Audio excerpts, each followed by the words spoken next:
El misterio de la calle Morgue, un cuento de Edgar Allan Poe.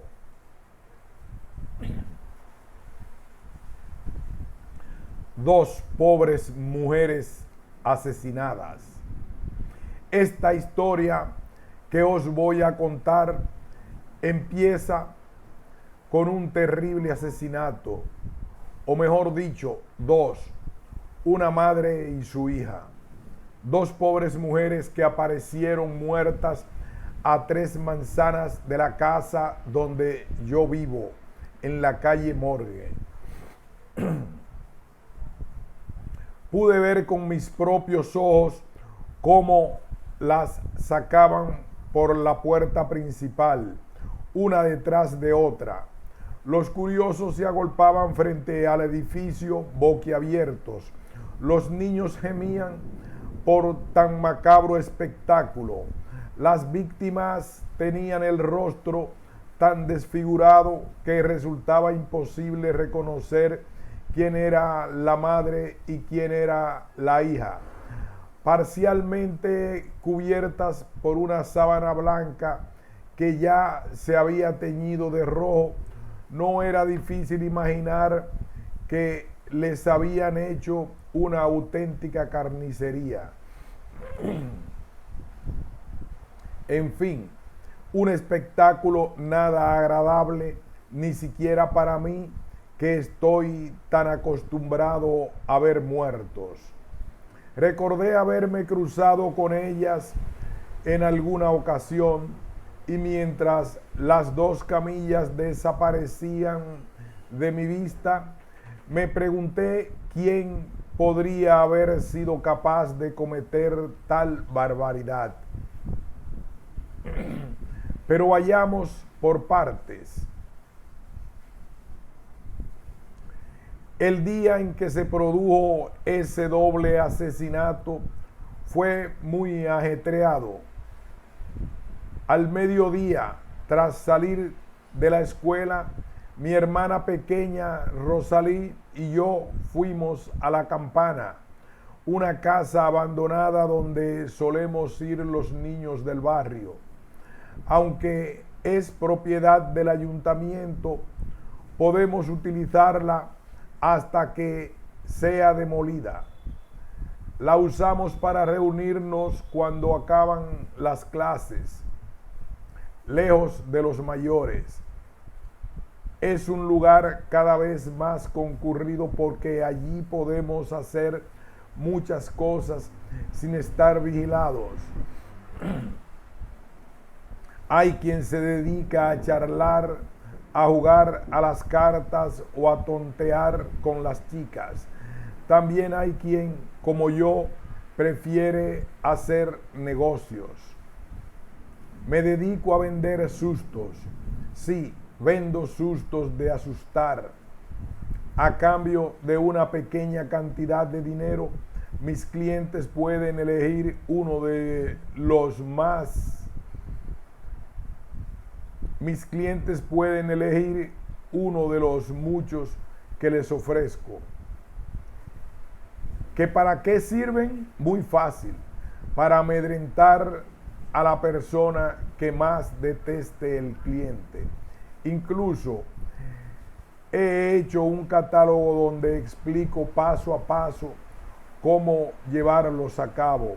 Vendo desde sustos para sobrecoger a padres crueles o a hermanos mayores aprovechados, hasta sustos para vengarse de profesores injustos o tutores despiadados.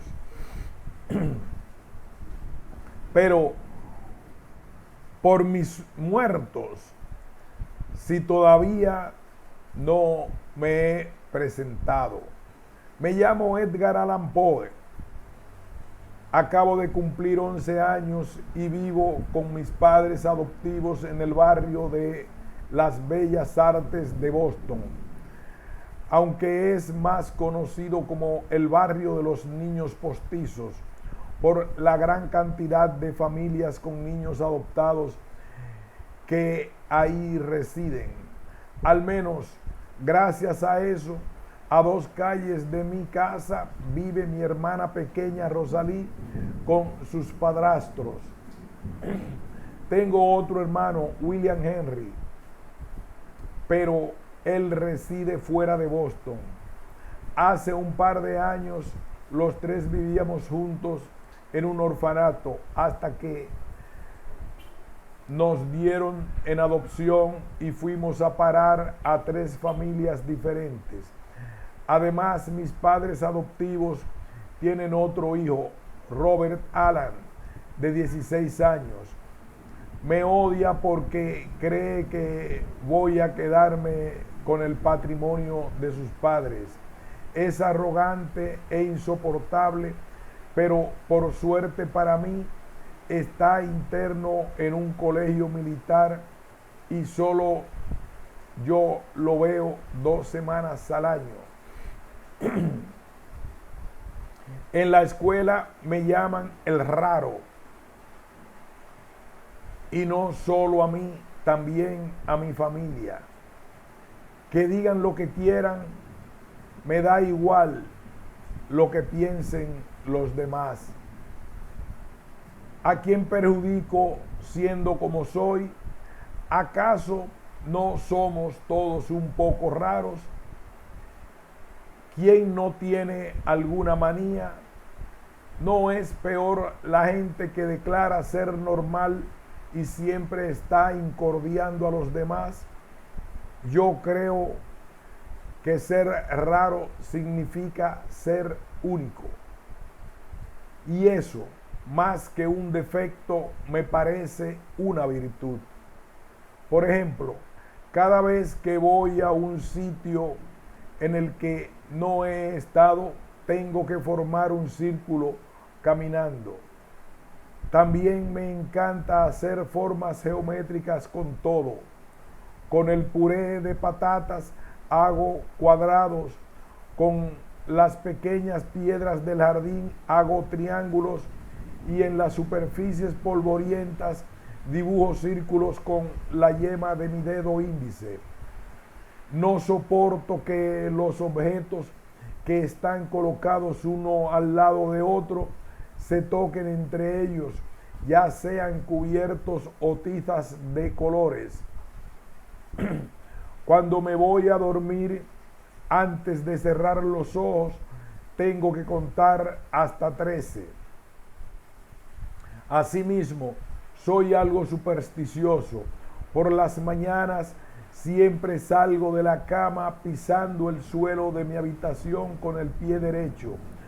Si un día me equivoco, me quedo en la cama todo el día, aunque tengo que inventarme que estoy enfermo porque de lo contrario mis padrastros no me dejarán.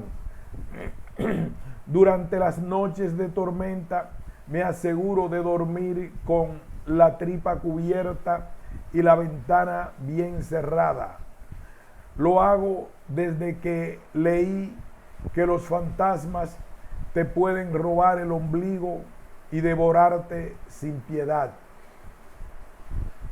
Otra razón de que me tilden de raro es que mi padrastro es dueño de una funeraria, un lugar que, por cierto, visito a menudo. Cada vez que se enfada conmigo, me envía allí a barrer.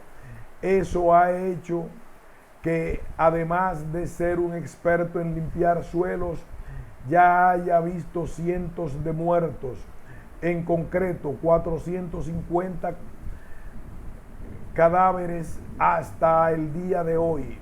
Al principio me daban un poco de miedo y repelús, pero ahora solo me provocan una respetuosa indiferencia. A veces, cuando acabo de barrer, me echo una siesta en alguno de los ataúdes vacíos y agradezco a los difuntos que no le digan nada a mi padre adoptivo. Es una de las ventajas de vivir entre muertos. No molestan a nadie. Con la escoba me encanta hacer pequeños círculos de suciedad e imaginarme que el polvo se transforma en enormes escarabajos, cucarachas o arañas que reptan por las paredes. Son tan repugnantes que hasta los cadáveres se resucitan al verlos.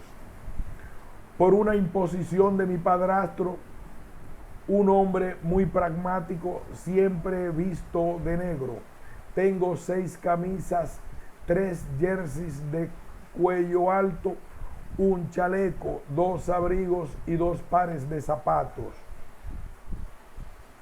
Todos negros. Incluso son de ese color mis 3 calzones, las 6 camisetas interiores y mis 3 camisones de noche. Así, las manchas y el desgaste de mi ropa no se notan tanto y mi madrastra tiene menos trabajo conmigo. Supongo que vestir de negro tampoco ayuda a que me vean como un joven normal, pero no me importa porque es mi color preferido, como la oscuridad y la noche. Me encanta adentrarme en la negrura. Cuando cierro los ojos puedo hacer todo lo que quiero, desde imaginarme que puedo volar hasta enfrentarme a un ejército de bisontes. Sucede lo mismo que cuando escribes. Puedo inventarme mundos irreales, recrear personajes maravillosos o incluso torturar a mi padrastro. Por eso, cuando sea mayor, quiero ser escritor. Y lo mejor de todo, con la imaginación soy capaz de ver a mi verdadera madre, que murió hace 3 años, siempre que quiero.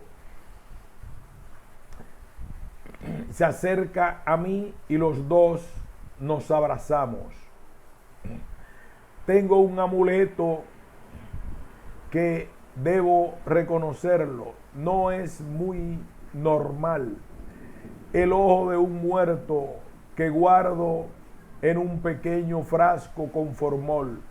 Lo robé haciendo tiempo de una funeraria de mi padrastro y lo llevo siempre en mi bolsillo. Además, me sirve como arma secreta de defensa. Si alguien me molesta, yo le aproximo el ojo y en el 99% de los casos logro que me dejen en paz. También tengo una mascota muy especial, un cuervo que bauticé Neverland. Es la única palabra que sabe pronunciar. La repite constantemente, así que no me costó mucho decidir el nombre. Vive en un saliente del tejado de nuestra casa. Y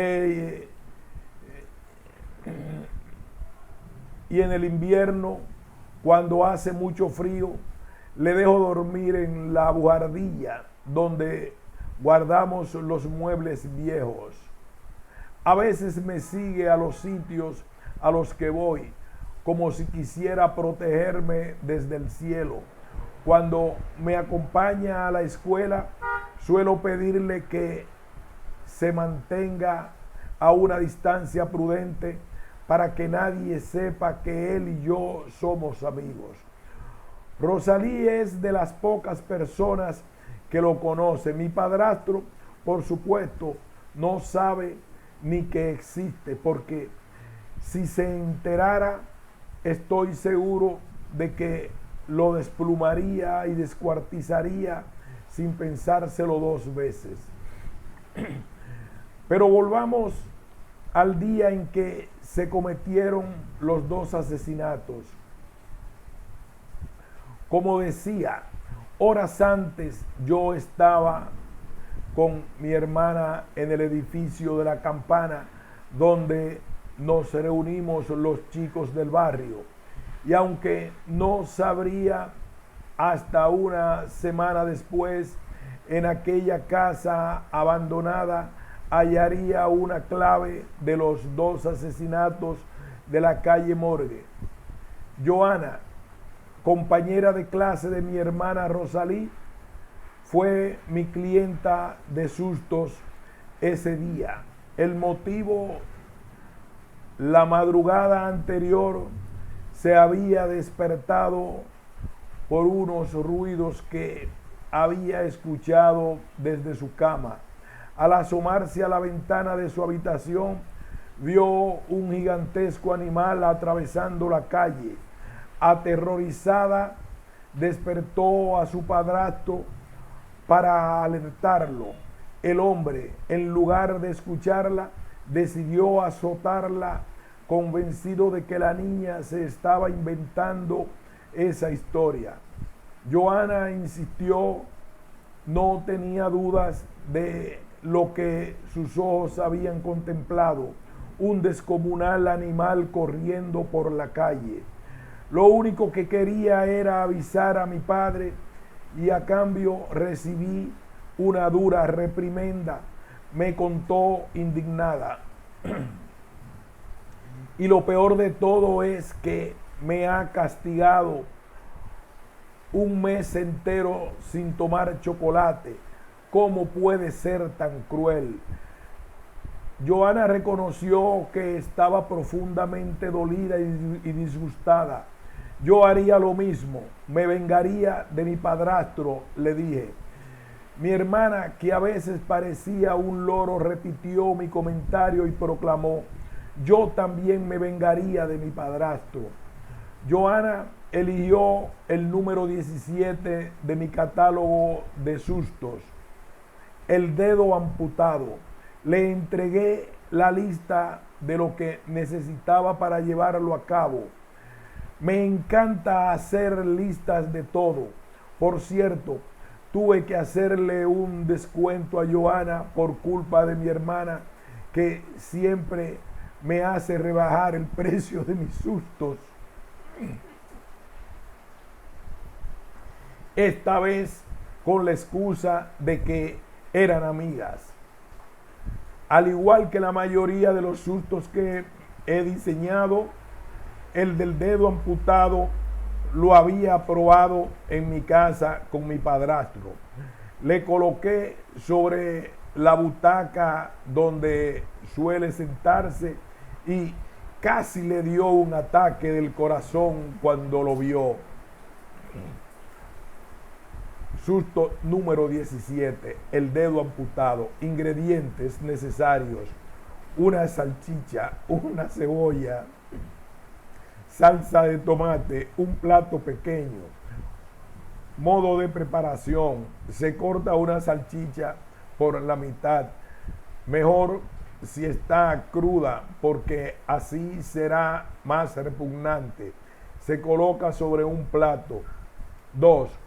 Para realizar la uña se utiliza un pedazo de un aro de cebolla. Se corta en forma rectangular, aproximadamente de la misma medida de una uña real. Se posa sobre el extremo de la salchicha. 3. La salsa de tomate será la sangre. Hay que ponerla en la parte seccionada del dedo. Se aconseja dejar el plato en un lugar poco iluminado para que parezca más tétrico.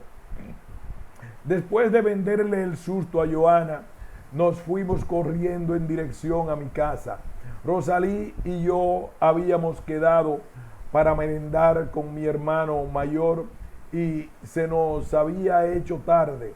William Henry vive en Baltimore, a 399 millas de Boston, y solo nos vemos 2 veces al año, cuando sus padres adoptivos lo traen a mi casa para que los 3 hermanos estemos juntos. Al llegar a la calle Morgue fue cuando vimos el ajetreo. Muchos de nuestros vecinos estaban agolpados frente al edificio donde se había cometido el doble asesinato. Pude ver al señor Adolph Griffin, propietario de la tienda de comestibles, al matrimonio Olsen y a la familia Prinde.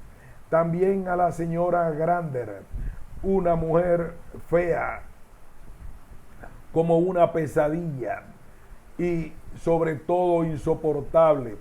Todos la conocen como la Correveidile por lo chismosa que es.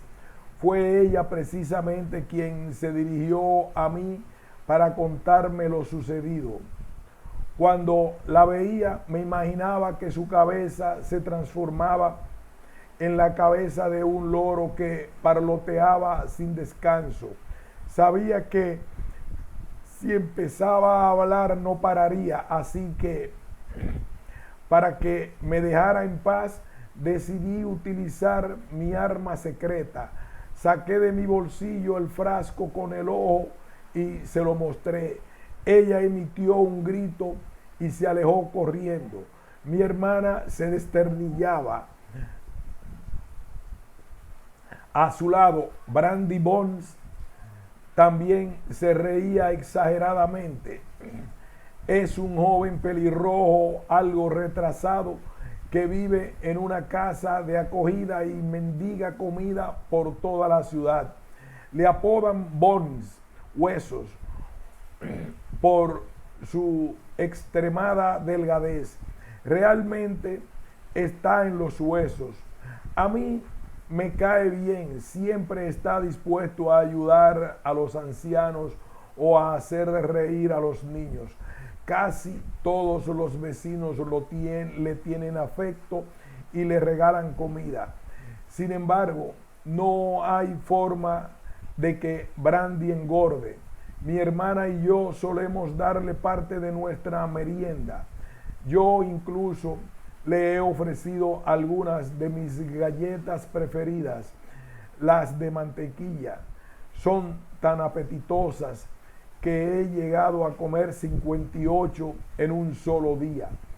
Las hace mi madrastra y no tengo dudas de que son las mejores de Boston y del mundo entero.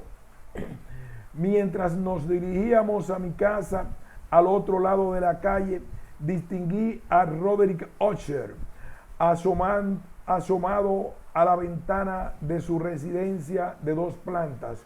Su hermana Madeline y él viven en la mansión Usher y son conocidos por su extraña vida. Hay quien dice que el jardín que rodea el edificio está repleto de sepulturas de muertos que cobran vida por la noche y que se reúnen con los 2 hermanos en el interior de la casa. Igualmente, al tratar de alejarnos de la multitud, identifiqué al señor Jones, parapetado tras una farola. No se perdía detalle de lo que estaba sucediendo. Su esposa había muerto hacía 2 meses y la rumorología del barrio decía que él había sido el asesino. Realmente es un ser huraño y malhumorado. Si alguien le lleva la contraria, se enoja. El señor Jones se dio cuenta de que yo le estaba mirando y para provocarme hizo con su dedo el gesto de una navaja degollando mi cuello. No sé por qué pensé que él podía ser el culpable de los crímenes de las 2 mujeres. Rosalía, asustada, me agarró de la mano. Los 2 aceleramos el paso. Vámonos, que se nos está haciendo tarde, le dije. Sí, que se nos hace tarde, concluyó ella. Fin de este cuento maravilloso de ese gran autor Edgar Allan Poe.